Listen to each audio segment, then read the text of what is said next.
All right, let's talk about that critical moment in post-procedural care when a patient's stability can just change in an instant. Today, we're going to dive deep into a specific dynamic ultrasound sign that lets you spot an active bleed right at the bedside the second it's happening. So, picture this. You've just wrapped up a thoracentesis, everything went smoothly. But then, moments later, you see the patient's vitals start to slide. You've got to be thinking bleed, right? The clock is absolutely ticking. So what's your next move? What can you do right there, right now, for an immediate diagnosis? That's the exact scenario we're tackling today. And the challenge, of course, is iatrogenic hemothorax. Anytime we put a needle or a catheter into the pleural space, there's a risk of hemorrhage. Now, it might be a rare complication, but when it happens, well, detecting it early is everything. It's absolutely crucial for preventing a bad outcome. And this is exactly where point-of-care ultrasound, or POCUS, really shines. It's so much more than just a tool for guiding the procedure itself. Think of it as your real-time window into the chest. It lets you see complications as they're happening, all without any radiation and without ever having to leave your patient's side. Okay, so you've got the probe on the patient. What are you actually looking for? The key here isn't just seeing more fluid, because you might expect that. We're looking for a very specific dynamic finding that basically screams active bleeding. And that brings us to the hero of this explainer, the swirling sign. So let's define it properly. The swirling sign, which is sometimes called the smoke swirl, and that's a great name for it, is exactly what it sounds like. It's when you see bright, echogenic material just churning and moving around inside that pleural fluid. This isn't just static fluid sitting there. This is a dynamic, active process. So, why is this sign such a game changer? Well, that swirling pattern is a direct indicator of an active, ongoing hemorrhage. The brightness, the echogenicity you see, that's coming from all the cells in the fresh blood.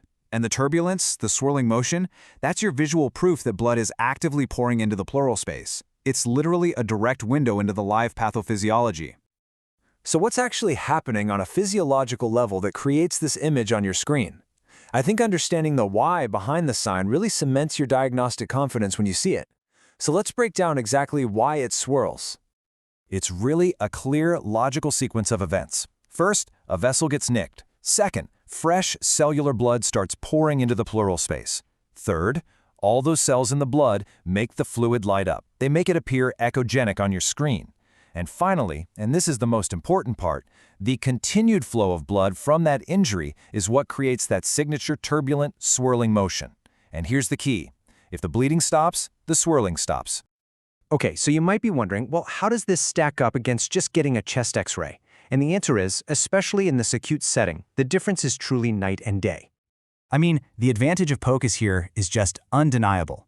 A chest X-ray, sure, it might eventually show a big whiteout on one side, but it's not very sensitive for early bleeds. And crucially, it's a static image. It's a snapshot in time. It cannot show you active bleeding. Ultrasound, on the other hand, is real-time. It doesn't just confirm there's a hemothorax, the swirling sign tells you it's happening right now. So, seeing the sign is step one. But the next, and honestly the most critical step, is using that information to guide your management right away. The dynamic nature of this sign is what makes it so useful. And this table lays out a really clear, logical path. If your patient is stable and you do some repeat scans and see that swirling is dying down, you can probably just monitor them conservatively. But if that sign persists or gets even worse, especially if the patient is starting to look sick, that's your trigger. That's your signal to escalate, whether it's getting a CT angiogram to find the source or making that urgent call for intervention. All right, let's pull all of this together. What is the ultimate impact here? What's the big takeaway from understanding and recognizing the swirling sign? At the end of the day, this isn't just some interesting academic finding. Being able to spot this sign allows you to diagnose the problem early, it guides you to make the right clinical call, and it can actually help you prevent a small bleed from turning into a massive life-threatening hemothorax. It's all about making the right move right away.